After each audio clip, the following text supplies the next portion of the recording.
decíamos que nos faltaba de esta lámina el último aspecto, que los apócrifos, pues en general, tratan de resolver algunos problemas teológicos que están en el ambiente en este siglo segundo, siglo tercero. Obviamente la solución al problema teológico se da desde la perspectiva de ese grupo heterodoxo. Sí es, por ejemplo, el hecho de que ante esta tendencia de muchos grupos heterodoxos que se llama el encratismo, o sea, un puritanismo general en la vida religiosa de ese grupo. El fenómeno del puritanismo está presente en el judaísmo, en el cristianismo de los orígenes, en estos grupos heterodoxos y a lo largo, pues digamos, de los grupos religiosos de muchas épocas y hasta en la actualidad. Hoy sabemos, por ejemplo, que existen los judíos ultraortodoxos en Jerusalén. Son estas personas que suelen llevar pues unos sombreritos, sus caireles alargados los hombres y toda una serie de aspectos que los caracterizan y diferencian con respecto a otros creyentes judíos, como decimos, pues incluso en la actualidad.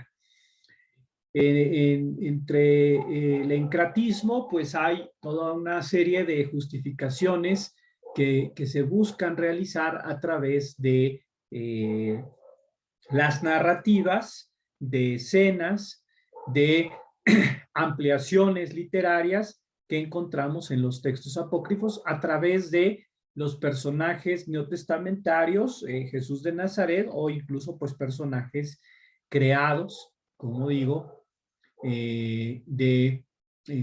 basados en pues, personajes nuevos que encontramos en los textos, personajes que vienen de otras literaturas, personajes antropomorfizados, como decíamos en el caso de los compañeros apostólicos de Pablo, el leopardo, el león y la cabra, y así otros personajes que aparecen en diversos textos. Se trata de, el tema del encratismo va sobre todo a los aspectos del puritanismo en el vestido, el puritanismo en relación al desprecio de lo corporal, de lo sexual, y también en relación con lo corporal, el tema ascético, la no ingesta de ciertos alimentos, sobre todo que contaminan al hombre. Hablaríamos de las carnes. Ya sabemos que en el judaísmo también existe este puritanismo gastronómico, por decirlo así, que tiene toda su justificación religiosa, que también pues hoy se sigue practicando. Como sabemos, pues están las comidas, los restaurantes, incluso los supermercados kosher, ¿verdad? Hay una comercial mexicana, ya dijimos el comercial, pero para ubicarla bien, en torno a la subida a Bosques de las Lomas, o a Lomas de Tecamachalco, más bien está del lado de Lomas de Tecamachalco, en Avenida de las Fuentes. Ahí hay una comercial mexicana que pone kosher, porque la población judía en torno a ese lugar es muy grande, y si uno entra ahí, yo creo que estuve una o dos veces, encuentras en la sección de carnes, en la sección de lácteos, en la sección en todo, pone claramente si un producto es kosher o no, porque en el caso de la fe judía, como sabemos, la ingesta de alimentos pues va muy condicionada a si es kosher o no, si cumple o no las prescripciones judías de acuerdo a pues en la antigüedad o en el día de, o no, en nuestros días, ¿no? Incluso hasta en el tema del pescado, el tema de las escamas influye si o no puede ser ingerido por una persona de fe judía. Muchos aspectos muy interesantes. También se tratan de legitimar estas posturas doctrinales y en los textos apócrifos, aunque encontramos temas bíblicos, no se suelen citar los textos canónicos. Bueno, vamos a poner mejor la pantalla. A ver, ahí está. Y continuamos con esta propuesta de Angelo Di Berardino. Hoy también nos saldrán otros 2 o 3 grandes estudiosos todavía vivos del campo de la patrología. Son nombres que nos conviene saber y recordar. Angelo Di Berardino, ¿por qué lo vamos a recordar? Porque es el gran editor tanto de los volúmenes tercero y cuarto de lo que llamamos el Quasten, o la patrología de Quasten, ya lo tienen ahí en el compartido. Entonces, fíjense que ya tanto esos volúmenes como el diccionario patrístico y de antigüedad cristiana, que tiene una versión italiana, una versión en inglés y una versión en español, aunque la más actualizada solamente está todavía en italiano, que son esos 3 grandísimos volúmenes que ya hemos comentado, miles de páginas que nos dan pues todo ese gran ámbito, gran universo, como pues, estamos tratando de resumir en poco tiempo. Ojalá sea pues un poco comprensible, que conlleva toda la interdisciplinariedad de los estudios patrísticos.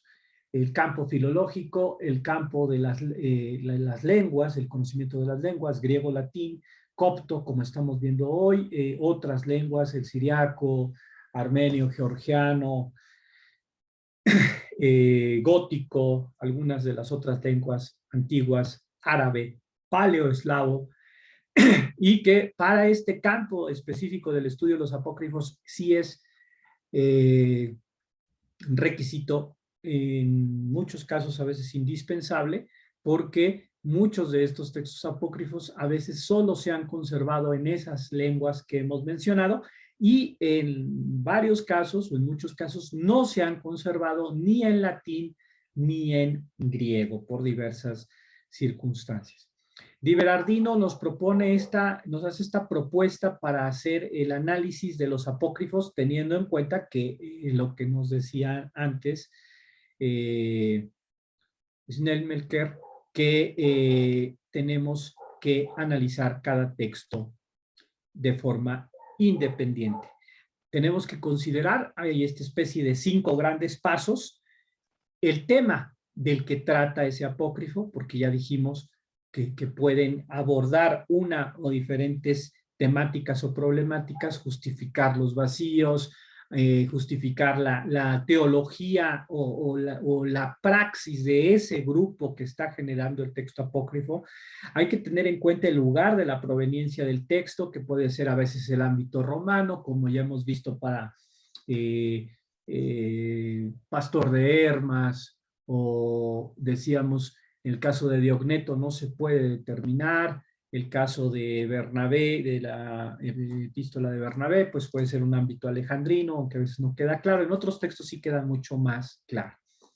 La datación de los textos, donde el texto que nosotros tenemos muchas veces no es ni siquiera el texto cercano al original del texto, sino además de ser una traducción a otra lengua, es un texto que ya se ubica en un ciclo literario de esa tradición textual, pero que ya se ha distanciado del texto original.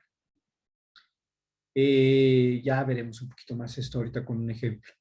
La inspiración doctrinal de ese texto, el ambiente religioso y después la difusión geográfica, porque hay textos apócrifos que son más, que se difunden más y entonces los encontramos mencionados por más padres de la iglesia.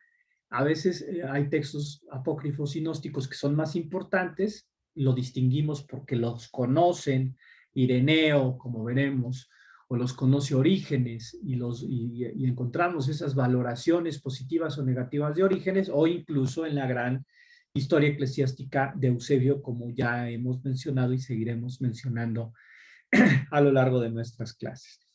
El contexto y la actualización del texto también es muy importante, según Di Berardino. Después, la narración de los hechos. Por eso van a ver en mi artículo de hechos apócrifos de Juan, cómo es muy importante hacer la descripción de los capítulos o de las escenas que contienen esos textos, entre otras cosas porque a veces se transmiten en diferentes códices y, como decimos, pertenecen a ciclos literarios.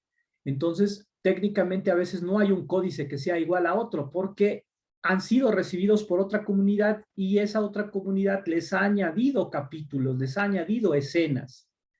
Entonces, tener una descripción de lo que el texto nos dice, de esa narración de los hechos, es importante porque a la hora de compararlo con los otros códices que conservan la historia parecida, pues es necesario para estarlos comparando.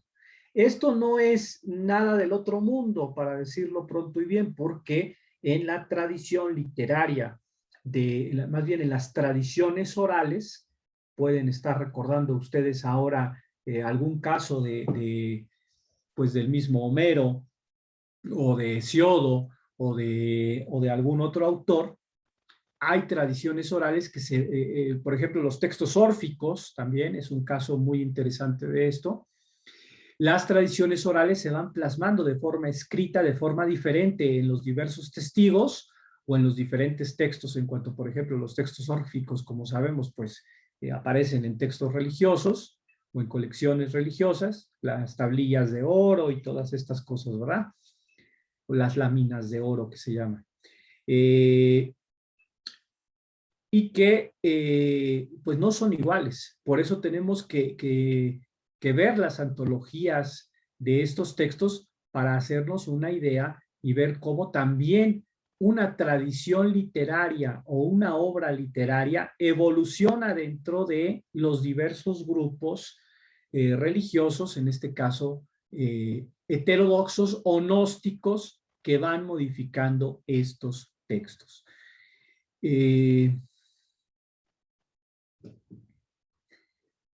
En el caso del Protoevangelio de Santiago, tenemos, por ejemplo, la redacción siriaca y la redacción copta, que cuando estudiamos el texto en la edición crítica o por ejemplo, el Protoevangelio, existe una traducción castellana, pues lo que encontramos es que los estudiosos nos presentan las dos redacciones de estos textos, porque, como decimos, no es el mismo texto. Ha habido modificación consciente, voluntaria, de el grupo que recibe este texto y los ha incorporado a su fe religiosa específica. En el caso de del ámbito copto, sobre todo hay homilías coptas, y ya cuando lleguemos a Dionisio el Areopagita nos va a salir, donde estos personajes son tomados.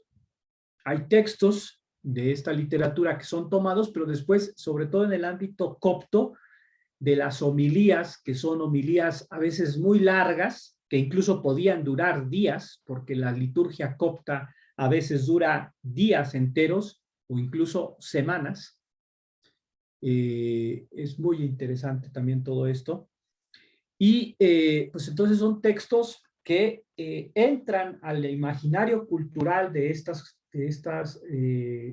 ámbitos geográficos y pues ya crean literalmente una literatura fantástica, donde, como les digo, adelanto el caso de esa famosa homilía de Dionisio el Areopagita, de una tradición copta, descubierta en el siglo XIX, y Dionisio el Areopagita acaba siendo coprotagonista de una historia con el arcángel San Miguel. Aquí, pues, vamos a leer ahorita algún texto, pero pues para que nos hagamos una idea de cómo estos universos literarios son totalmente creativos o totalmente anárquicos o totalmente como queramos llamarlo, pero literalmente nos podemos encontrar lo que sea en estos textos.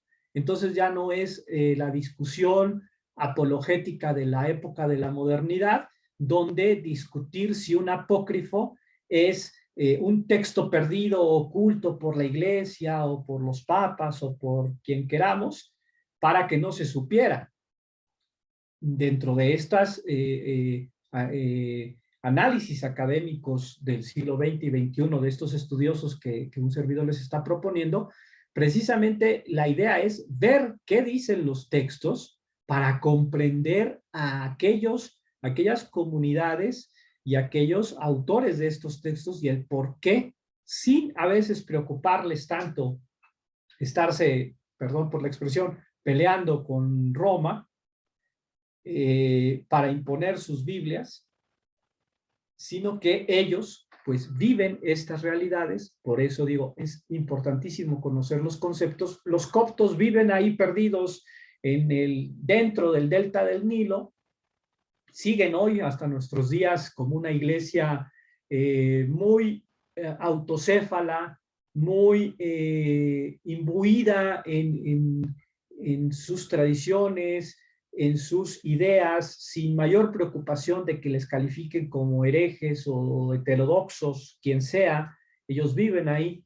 Después la iglesia copta en la Alta Edad Media tiene grandes historias, la Libelia, que me imagino que hayan conocido, y si no, pues también les puedo pasar el link del documental de National Geographic sobre la Libelia, todo esto de las iglesias de la Libelia, toda una serie de tradiciones religiosas que se desarrollaron sin contacto con otras ramas del cristianismo y que nos dejan ahí objetos arqueológicos y que hasta la actualidad tienen muchas cosas interesantes. El canon de la iglesia copta incluye muchos textos que hoy llamamos apócrifos y precisamente un gran texto que se recupera gracias al estudio del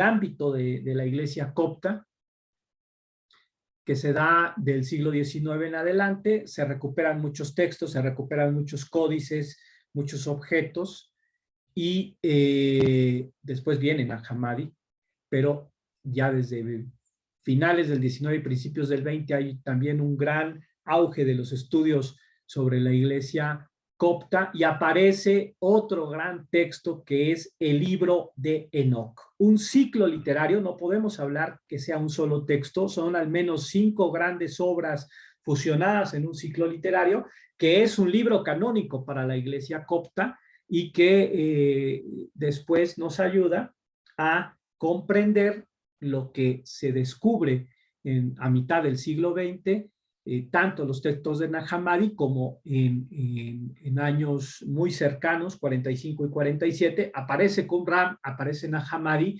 aparece Enoch presente en muchos aspectos, influenciando muchos de estos textos para ayudarnos a comprender muchas de estas cosas. Y entramos entonces a este ámbito de las revelaciones, porque encontramos que muchos de los textos apócrifos y de los textos gnósticos y de los textos qumrámicos tienen revelaciones, tienen profecías, tienen anuncios de eventos apocalípticos. Y aquí entonces, ya habíamos mencionado antes el tema de este género literario apocalíptico, muy presente en toda esta literatura, pero que no es ni un género literario que crean los cristianos y que en el judaísmo ya existe al menos desde el siglo V, IV antes de la era común, y donde el ciclo literario de Enoc tiene mucha influencia en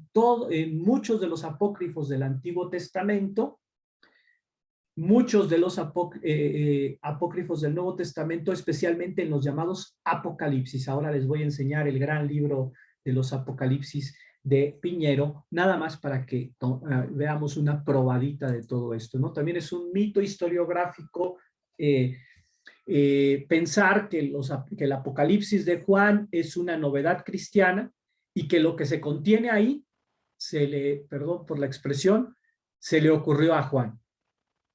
Muchos de los motivos teológicos, literarios y apocalípticos, valga la redundancia, que están en el Evangelio de Juan, están presentes en la literatura apocalíptica, tanto cristiana, canónica, como apócrifa, que es lo que estamos viendo, como judía. Entonces hay apocalipsis judíos, apocalipsis cristianos y apocalipsis heterodoxos apócrifos. Y después las oraciones y los discursos también es otra característica bien interesante de muchos de estos textos apócrifos. Así como en el Nuevo Testamento aparecen en Hechos de los Apóstoles o en los Evangelios oraciones, el caso más importante, como sabemos, la famosa oración del Padre Nuestro, atribuida a Jesús de Nazaret, y que según los estudios bíblicos lo más seguro es que sí sea exactamente pronunciada tal como la leemos nosotros hoy en día, así tal cual fue pronunciada por Jesús de Nazaret. Y en muchos textos apócrifos encontramos también oraciones pronunciadas por los apóstoles con muchas características interesantes, y también discursos, donde lo que nos importa de estas oraciones y discursos es la pretensión de una oralidad recogida, digamos, taquigráficamente en un texto literario, y después, en la medida de lo posible, cuestionar o no si es importante destacar la historicidad de estos textos, de si esas oraciones o esos discursos son palabras que técnicamente dentro de los estudios bíblicos se llama ipsísima verba. O sea, importa saber si hay ipsísima verba de Jesús, de Pedro, de Juan, de otro de los apóstoles o de algún personaje importante en la antigüedad cristiana en estos textos. En Nag Hammadi, el Evangelio de Tomás, que nos presenta precisamente el Evangelio de Tomás, es una antología de ágrafas, o sea, de textos, de frases o dichos de Jesús, donde se ha confirmado que algunos de ellos es muy probable y muy posible, o casi seguro, que sí sean frases literalmente pronunciadas por Jesús de Nazaret, memorizadas y en algún momento puestas por escrito, que terminan en ese texto que llamamos Evangelio de Tomás, pero que no aparecen en los evangelios canónicos. Importante para el estudio histórico, importante para el estudio religioso, el considerar si esos textos tienen una trascendencia o no, que estén en donde están, Evangelio de Tomás, y no estén en un texto llamado canónico dentro del Nuevo Testamento. Bueno, y pues sí, vamos a ver rápido esto y luego ya terminamos con el tema de los textos para a ver si proponemos el diálogo. Por favor, Irán, me avisas a la 1:55, por favor. ¿Sale? Okay. Bueno, entonces les decía, ya tratamos de comentar, abordar un poco más todo este universo apócrifo. Dentro de, no todos los apócrifos están escritos por gnósticos, pero sí los gnósticos utilizan muchos de los apócrifos y después los gnósticos generan otros textos que ya no llamaremos siquiera apócrifos, llamaremos textos gnósticos. Le llamémoslo todo en general literatura parabíblica, aunque en muchos casos tampoco, porque no está el motivo bíblico, personajes bíblicos en esta literatura, entonces también tendremos que utilizar a grandes rasgos la denominación de literatura heterodoxa cristiana antigua. Pero brevemente les presento estas 6 posturas u opiniones de grandes estudiosos, no solo vivos, porque ahí ven que está nuestro, bueno, estoy cometiendo una herejía, ¿verdad? Académica, se me pasó Dropner, pues obviamente es un apellido con mayúscula, ya lo corregimos, pero a ver, un segundito, pero presento rápidamente las opiniones de estos personajes, como digo, desde algunos ya pues, opiniones del siglo XVIII, XIX y luego las opiniones contemporáneas. No son todas, pero sí que pues considero que son las que nos pueden servir un poco más, las más importantes. A ver. Ya. Ustedes ven que salta la pantalla, ¿verdad? Ya se ve bien, ¿no? La pantalla de gnosticismo, ¿no? Sí. Ok, bueno. Entonces, comenzamos. Drovner.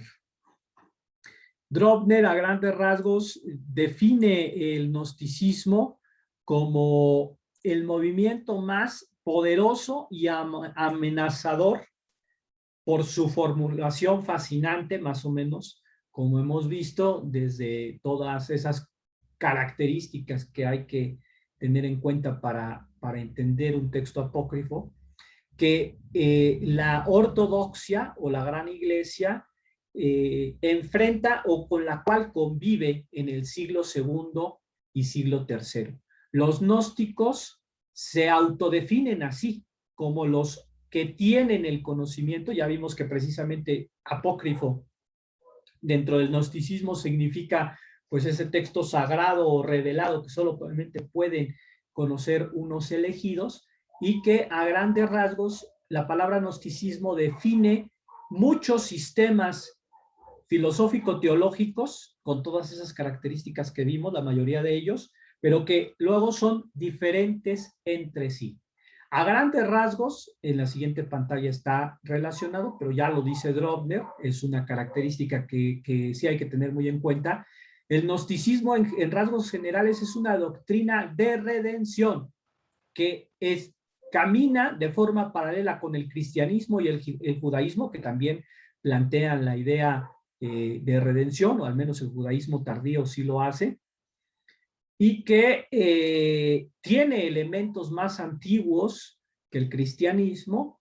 Esto lo dirá, por ejemplo, Greg, que ahora decimos exactamente, y que al final trata de explicar la situación del mal en el mundo y el por qué el hombre se encuentra en este mundo que tiene todo este problema del mal, y cómo puede salvarse el hombre de ese mal y de esa situación que vive en este mundo.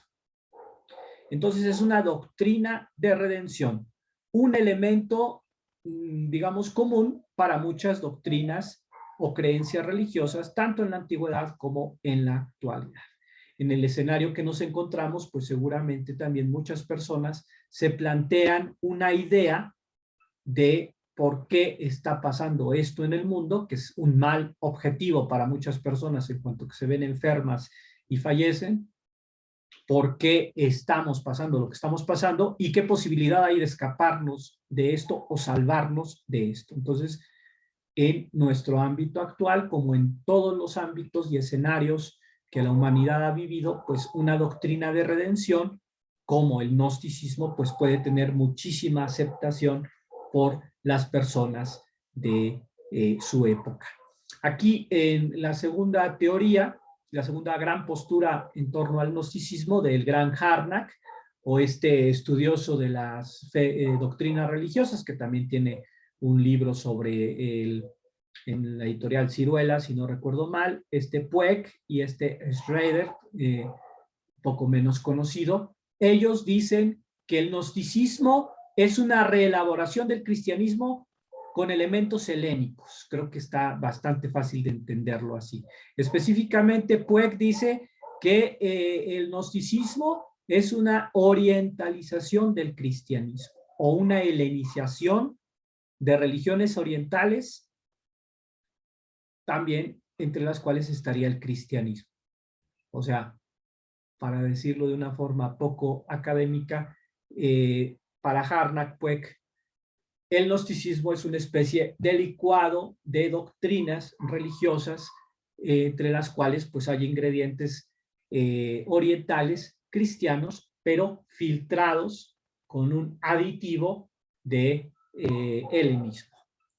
Bultmann, un estudioso del campo de los estudios bíblicos, dice que el gnosticismo existe antes del cristianismo. Este es un tema que plantea Bultmann y después, como vemos aquí, Simonetti, porque Bultmann es del siglo XVIII, siglo XIX, y Simonetti se lo rebate muy fuertemente ya en los años 70, 80, porque esta teoría era muy, bueno, esta postura de Bultmann era muy tenida en cuenta, pero Simonetti termina refutándola radicalmente.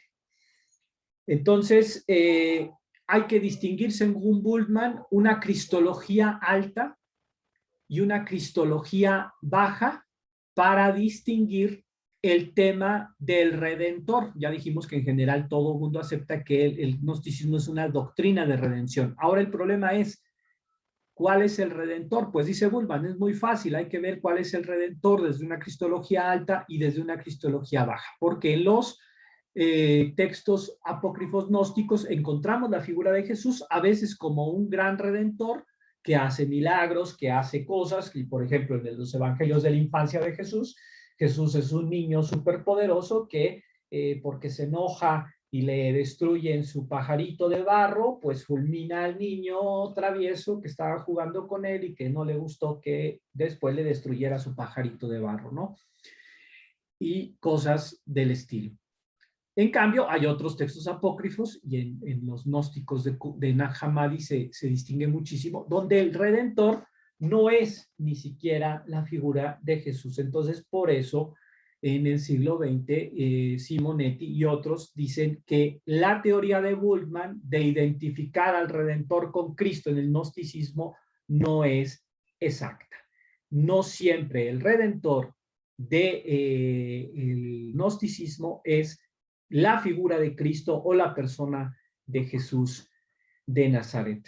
Aquí tenemos a Jonas, Hans Jonas, también muy importante, con grandes publicaciones, y Filóramo, que es italiano, ya más de mediados del siglo XX, y que ellos señalan dos cosas importantes.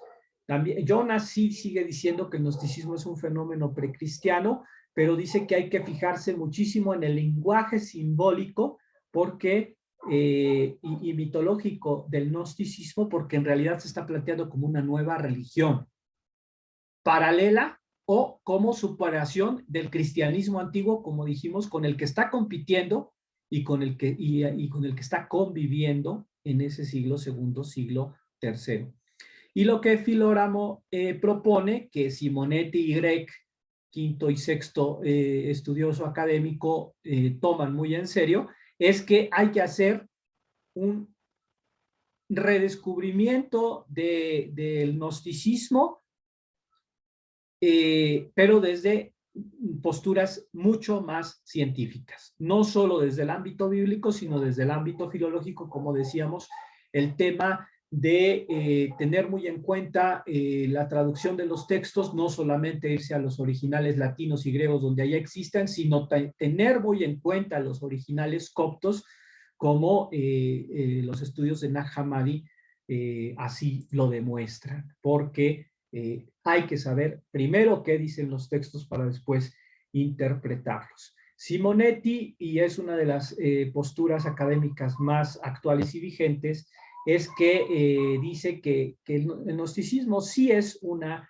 herejía cristiana, no sería tanto precristiana como dicen Bultmann y Jonas, ahí por eso la razón de las flechitas, y que hay que ponerlo en relación de forma muy importante con el marcionismo, que es una de las tendencias gnósticas pues, más importantes. Y Grec dice que también hay que ubicarlo un poquito antes, no solo en el siglo segundo, sino entre el siglo primero y siglo segundo, y que hay que tener en cuenta, como decía Berardino en la pantalla que vimos antes, todos esos aspectos y factores que influyen y que están presentes en el ámbito religioso cristiano de esta época, sea el judaísmo, sea el paganismo, sea el cristianismo tal como se va formando, las religiones orientales, lo que se está entendiendo por herejía y ortodoxia, y sobre todo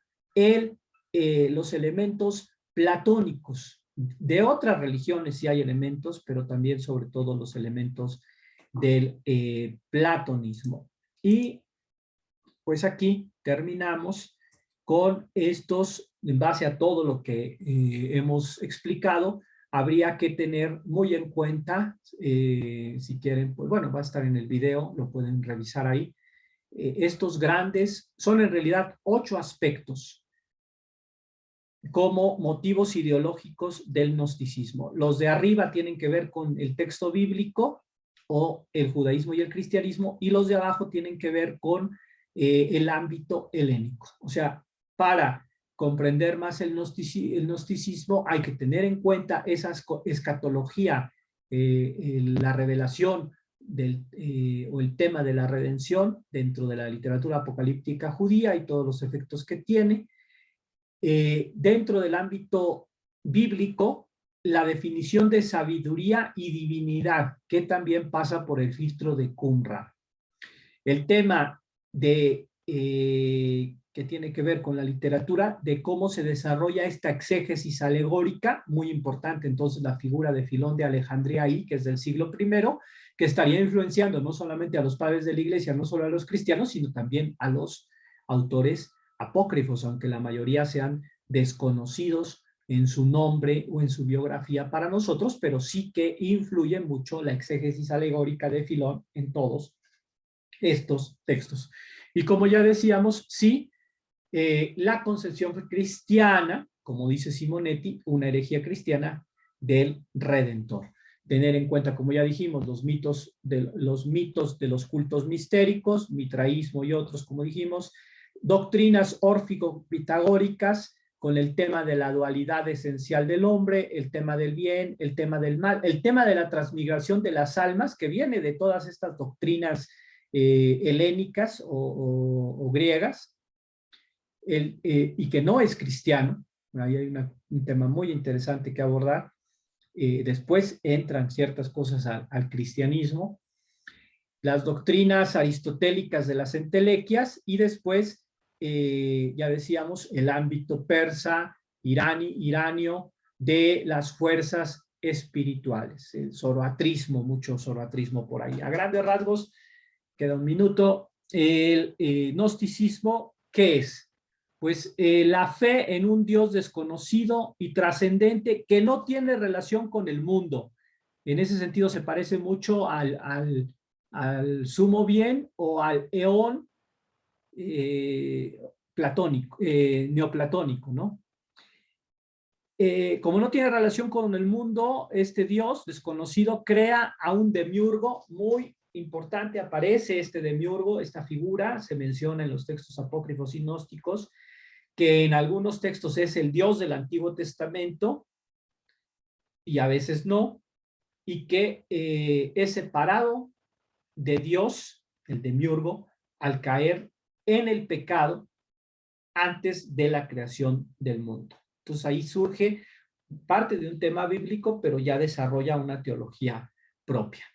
Por el otro lado está el hombre, que es igual al verdadero Dios, a ese Dios gnóstico, y que tiene esa chispa divina en él, o sea, la chispa divina está en el hombre, pero está controlada por el demiurgo a través de su cuerpo, y en cuanto que el cuerpo del hombre es lo que lo liga al mundo, precisamente la liberación de la chispa divina va por la liberación del cuerpo, de lo corporal en el hombre, y su trascendencia de su dimensión espiritual o de su alma. El hombre tiene que, ahí está el platonismo, el hombre tiene que liberarse de la materia y regresar al verdadero Dios. Plotino y Porfirio, el ascenso ánime de Porfirio y muchas cosas que hay por ahí también metidas. La liberación se logra a través de ese conocimiento de los elegidos, o sea, a través de la lectura de los apócrifon, de los textos que para ellos sí serían sagrados, o sea, la lectura de los apócrifos. Y una cosa que radicalmente distingue el gnosticismo del cristianismo es que en el gnosticismo Cristo no redime del pecado, en el cristianismo el único redentor es Cristo. En cambio, en el gnosticismo Cristo es, pues como podía ser en el Islam, un profeta que revela el evangelio y que sí es importante para el gnosticismo que la doctrina de Cristo es un conocimiento necesario, aunque no imprescindible, para la liberación del hombre. Bueno, entonces, vamos a ver, ¿qué hacemos? ¿Algún comentario, alguna idea, alguna duda sobre lo que hemos comentado? Adelante. Sí, profesor, acerca del mismo término de gnosis que tendría que ver con el conocimiento, ellos también lo podrían haber descrito en su tiempo como un conocimiento que se debía de tener, como un acceso a esa liberación por aspectos intelectuales de conocimiento. Sí, hay una cosa muy importante, gracias Silvia. También tenemos que deconstruir un conocimiento que nosotros, o una realidad intelectual que nosotros tenemos en nuestros días, y al menos desde la Edad Media.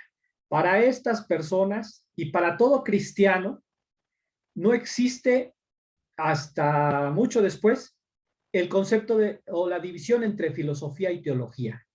Ellos no saben y no les interesa distinguir qué es filosofía de teología tal como lo hacemos nosotros ahora. Ellos saben y quieren conocer la verdad. Y la verdad no es solamente una verdad filosófica, sino es una verdad que tiene que ver con la realidad, entonces abarca y sobre todo trasciende al ámbito religioso y entonces se convierte de una verdad solo filosófica a una verdad teológica. Entonces, ese conocimiento es verdadera gnosis, como veremos en sesiones posteriores, porque precisamente el título del Adversus Hereses es la discusión sobre el conocimiento de la verdadera gnosis, o sea, el conocimiento de la verdad, pero ¿cuál es esa verdad? Si la verdad de los ortodoxos o la que se está planteando en estos textos, que es la supuesta verdad de los gnósticos. Entonces, sí, la discusión y el gran problema es una búsqueda de la verdad desde este ámbito, vamos a decir nosotros, filosófico-teológico. Ellos no lo dividían así, nosotros lo podemos hacer la división, pero también tenemos que tener en cuenta lo que es el universo conceptual de ellos. El conocimiento para ellos es la verdad, pero su verdad tiene que ver con lo religioso, pero también con lo filosófico. Entonces, desde ese aspecto, desde ese ámbito, pues podríamos decirlo. ¿Cuál es la verdad para los ortodoxos, judíos o cristianos? Pues la Biblia canónica y la teología judía o la teología cristiana. ¿Cuál es la verdad o el conocimiento que todos tendrían que asumir o que ellos defienden, los gnósticos? Pues su Biblia gnóstica, sus escritos gnósticos y su teología gnóstica. Las apologías de los apologistas griegos que veremos en las próximas sesiones, en algunos casos tienen que ver con esto. Es la discusión entre la teología ortodoxa o la teología cristiana y la teología gnóstica. Y especialmente en Clemente de Alejandría y en Irineo de León veremos cómo se da esta discusión de qué es la verdad.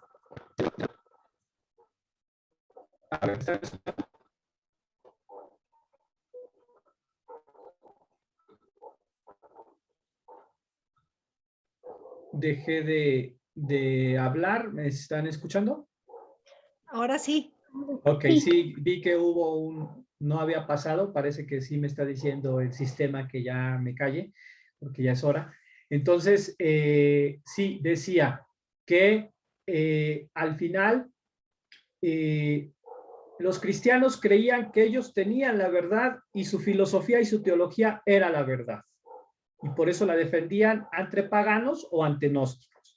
Los gnósticos creen que su teología y sus escritos son la verdad, por eso construyen su propia Biblia, sus propios escritos espirituales, y la defienden ante otros judíos, cristianos o paganos. Como hoy, pues una escuela filosófica o una doctrina religiosa defiende sus principios doctrinales ante otras posturas o ante otras religiones. En ese caso sería pues semejante a pues una comparativa entre dos fes religiosas, entre dos doctrinas religiosas, como se ha hecho a lo largo de toda la historia. Gracias. Silvia, ¿alguien más que tenga algún comentario, quiera decir algo? A mí Omar. me gustaría comentar algo. Ajá, sí. Sí. Bueno, no sé, la verdad, como que cuando estaba comentando lo de el tema de los apócrifos, hay una relación muy interesante que a mí se me ocurrió de este tema con el tema de la imagen, ¿no? Sobre todo porque, o sea, como que en la actualidad todavía perviven algunos cultos de varias imágenes milagrosas de las que se atribuye su creación a los primeros siglos del cristianismo, ¿no? Precisamente como que muchas de ellas aluden a ciertos elementos que se mencionan en los apócrifos. Ajá. Elementos que se aluden en los apócrifos. Ya no te escuché más. No sé si le esté pasando a los demás. Omar.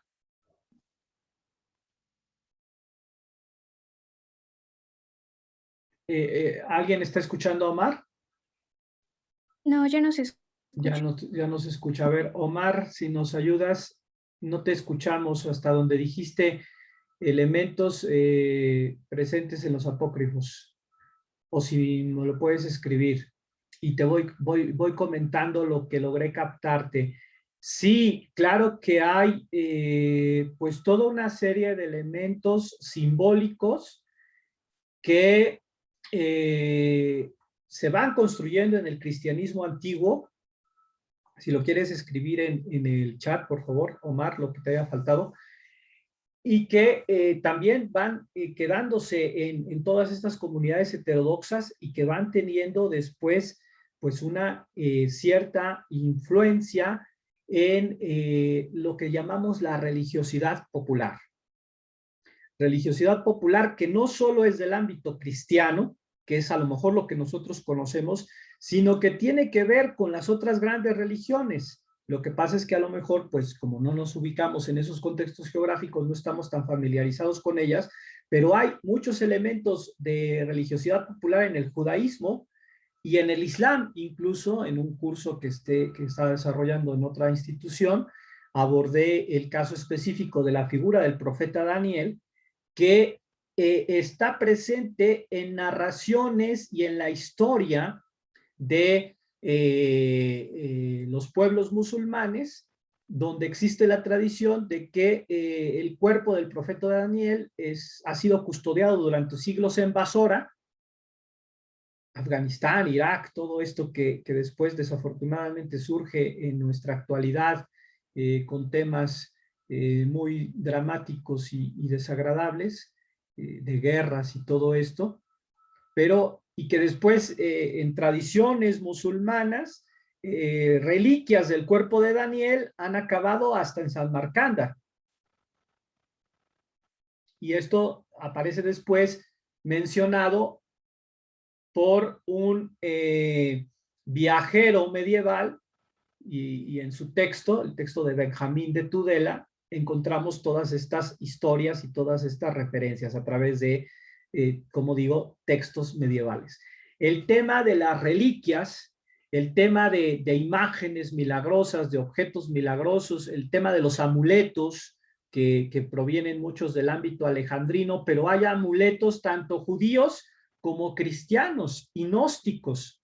Y hay museos, sobre todo en Alemania, varios museos que están llenos de todos estos objetos, grandes expediciones arqueológicas que recogieron muchísimos de estos objetos arqueológicos y que hay 2 o 3 monografías, están en inglés, pero se las puedo pasar.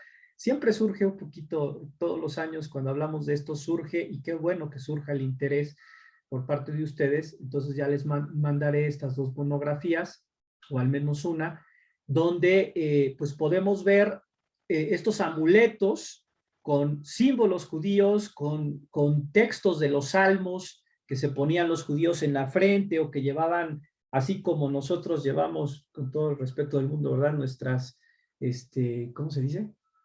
Estas cadenitas tejidas, ¿no? Díganme el nombre de esto que se teje y que nos ponemos aquí, brazaletes, ¿no? Que vienen de, pues también de nuestras tradiciones mexicanas, pero pues esto también existe en todas las culturas y tiene muchas veces que ver con lo religioso. Y entonces se conservan muchos de estos objetos, tanto dirigidos hacia la protección de la persona, o sea, una religiosidad popular blanca o devota, podríamos decir, como hacia la destrucción de la persona, o lo que relacionaríamos con las maldiciones o con la magia negra. O sea, también los amuletos y objetos arqueológicos que se han descubierto tienen que ver con maldiciones y con augurios negativos en contra de otra persona, ¿no? Sin entrar todavía al ámbito demoníaco, que se está generando mucho de este contexto teológico de lo demoníaco, ya como lo conocemos hoy, pero que lo demoníaco, o sea, el diablo con cuernos y cola, no se genera en la religiosidad popular o en el sincretismo cristiano, hasta la alta Edad Media y ya en la Edad Media, ¿no? Pero sí que hay muchas cosas. Por eso les decía que el tema de los objetos culturales es muy importante, y el estudio de la arqueología aporta mucho al conocimiento del campo de los estudios bíblicos y al conocimiento de la historia del cristianismo en la antigüedad, y específicamente a este campo de la patrología. Nada más voy a quedarme aquí. Aquí está el Piñero, Antonio, nos quedemos con este nombre, Antonio Piñero. Bueno, ahí está, es que como el fondo del Zoom me hace travesuras. Los 3 volúmenes en traducción castellana de Nag Hammadi, ¿sí? Ya les escribiré después algo en el WhatsApp al respecto, pero lo dejamos en el WhatsApp. El texto de los Apocalipsis de Piñero, ¿sí? Que también les escribiré algo al respecto. Fíjense, aquí hay 45 Apocalipsis, leo, libro primero de Enoc, ciclo posterior de Enoc, Apocalipsis de Abraham, Apocalipsis de Elías, ascensión de Isaías, martirio de Isaías, testamento de Ezequías, visión y ascensión de Isaías, Apocalipsis de Sofonías, libro de Daniel, Apocalipsis de Cedrac, primer Apocalipsis de Baruch, segundo Apocalipsis de Baruch, libro cuarto de Esdras, el ciclo de Esdras con el libro quinto, el sexto, libro de los jubileos, himnos de Nag Hammadi, testamento de Job, testamento de Moisés, testamento de los 12 patriarcas, oráculos civilinos, judíos y cristianos, porque hay versiones, ¿no? El Apocalipsis pagano de la cuarta égloga de Virgilio, muy interesante, eso lo mencionaré después. En el Nuevo Testamento hay textos apocalípticos en la primera de Tesalonicenses, en la segunda también. El Apocalipsis sinóptico que está en el Evangelio de Marcos, el texto apocalíptico del Nuevo Testamento que llamamos Apocalipsis de Juan, Pastor de Hermas, Apocalipsis de Pedro, Apocalipsis de Pablo, Apocalipsis de Tomás, Apocalipsis de Daniel, de Adán, el gnóstico de Pedro, que es el que aparece en Nag Hammadi, pero existe otro Apocalipsis no gnóstico de Pedro que menciona Eusebio de Cesarea, Apocalipsis de Pablo, primer Apocalipsis de Santiago y segundo Apocalipsis de Santiago, y solamente es una antología.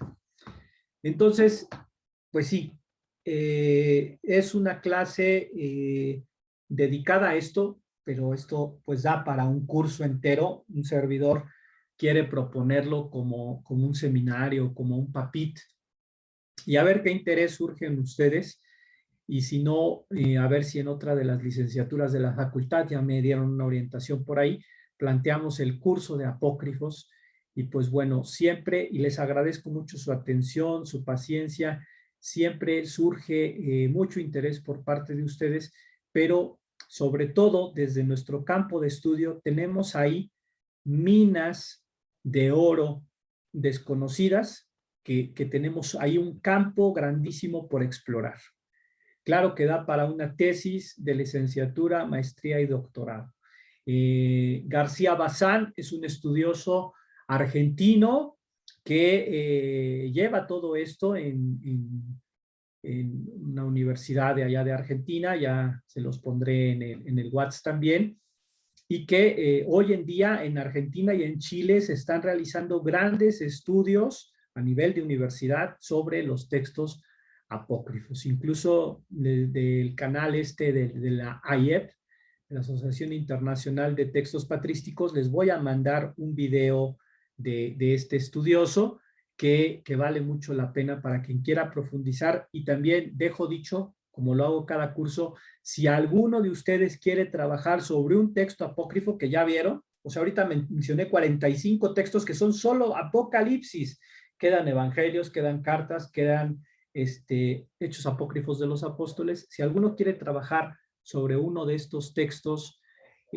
para su trabajo de evaluación de nuestra materia, adelante, por favor, contáctenme y lo vemos con mucho gusto. ¿Alguna pregunta o comentario más? ¿O cerramos nuestra sesión de hoy también?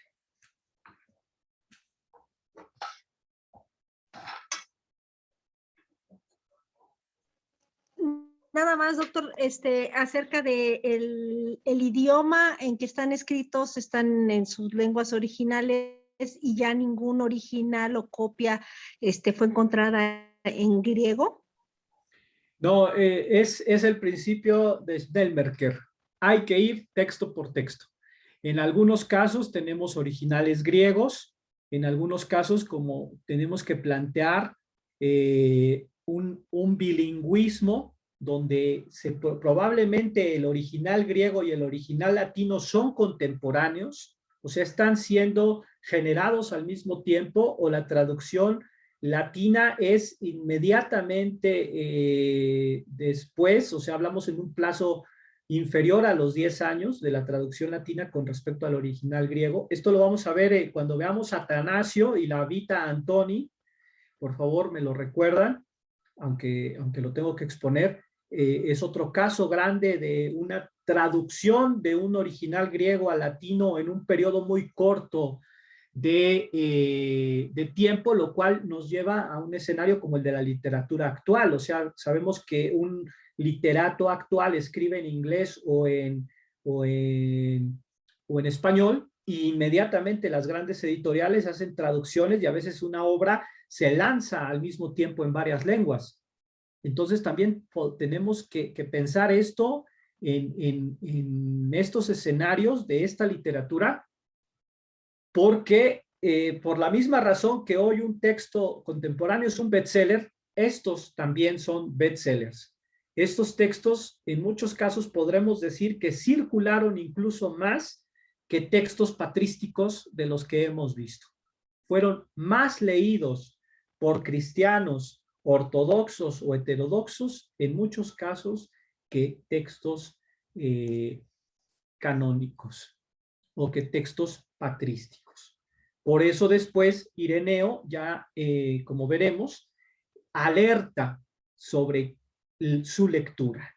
O sea, no es que después sí se prohíbe leerlos, por eso se llamarán apócrifos, se genera el canon y todo esto, pero al final de cuentas la lectura no se puede controlar. Lo que se puede hacer es decir qué es lo que están tratando de revelar estos textos, cuál es, como decía Silvia, la verdadera gnosis o el verdadero conocimiento que la fe cristiana quiere transmitir, el de los canónicos o el de los apócrifos. Al final de cuentas, como dice bien Simonetti, hay que ver que el cristianismo se está postulando como el gnosticismo se está postulando como una nueva religión que toma elementos del cristianismo, pero que también genera su propia teología y su propio universo religioso.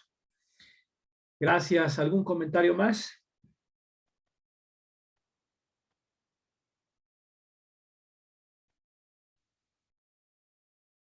Pues bueno, que estén muy bien. Estamos en contacto. Les voy a mandar estas cositas, como les decía, algún mensaje ahorita en el WhatsApp.